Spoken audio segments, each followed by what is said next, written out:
അംഗനവാടിക്ക് വരാനില്ല, സുഖമില്ലാത്തവർ വരാനില്ല. പിന്നെ മെമ്പറോടും പഞ്ചായത്തിലൊക്കെ പറഞ്ഞാന്നും പറയാം.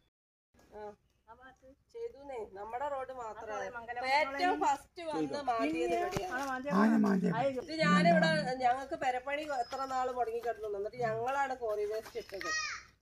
നമ്മള് കയ്യിൽ നിന്ന് പൈസ എടുത്ത് കോറി വേസ്റ്റ് ഇട്ട് അവരോട് കോറി വേസ്റ്റ് ഇട്ട് വരുമെന്ന് ചോദിച്ചപ്പോ അവരൊരു ചിരിച്ചങ്ങ് പോയി.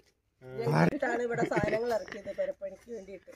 ഇപ്പൊ നമ്മൾ അംഗനവാടിയിലാണെങ്കിൽ കുട്ടികൾ വരാതായതും ഈ വഴി ഈ കൂടെ എങ്ങനെ കുട്ടികളെ കൊണ്ടുവരിക? ഒരു വാഹനം കയറാത്തൊരവസ്ഥ വന്നാൽ പിന്നെ അങ്ങനെ തന്നെയല്ലേ ജലജീവന് വേണ്ടിയിട്ട്. ഇതിപ്പോ നമ്മള് പിന്നെ അംഗനവാടിയിൽ പ്രവേശനോത്സവം വെച്ചിരിക്കുക. ഈ വഴി കൂടെ ആരെങ്കിലും പേരൻസ് മക്കളെ കൊണ്ടുവരുമോ? ഒരു കുട്ടി കൊണ്ടുവരില്ല. അങ്ങനത്തെ ഒരു അവസ്ഥയുള്ളത്.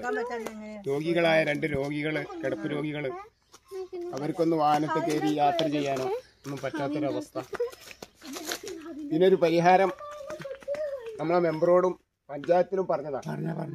ഇതുവരെയായിട്ട് ഒരു പരിഹാരം ഇതിന് കണ്ടിട്ടില്ല.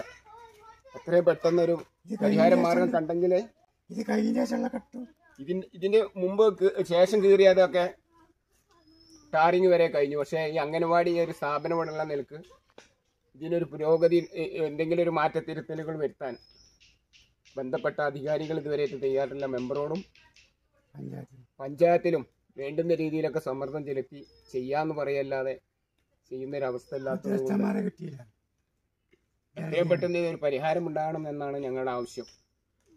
ഇവിടെ മാറാവ്യാധി രോഗികളായ 2-3 ആൾക്കാരുണ്ട്. അവർക്കൊന്ന് ഹോസ്പിറ്റലിൽ പോകാൻ പറ്റാത്തൊരവസ്ഥ വരെ ആയിരിക്കുകയാണ്. അതുകൊണ്ട് എത്രയും പെട്ടെന്ന് ഇതൊരു പരിഹാരം പഞ്ചായത്തിൻ്റെ ഭാഗത്തു നിന്ന്, ബന്ധപ്പെട്ട അധികാരികളുടെ ഭാഗത്തു നിന്ന് ഉണ്ടാവണമെന്ന് അഭ്യർത്ഥിക്കുകയാണ്.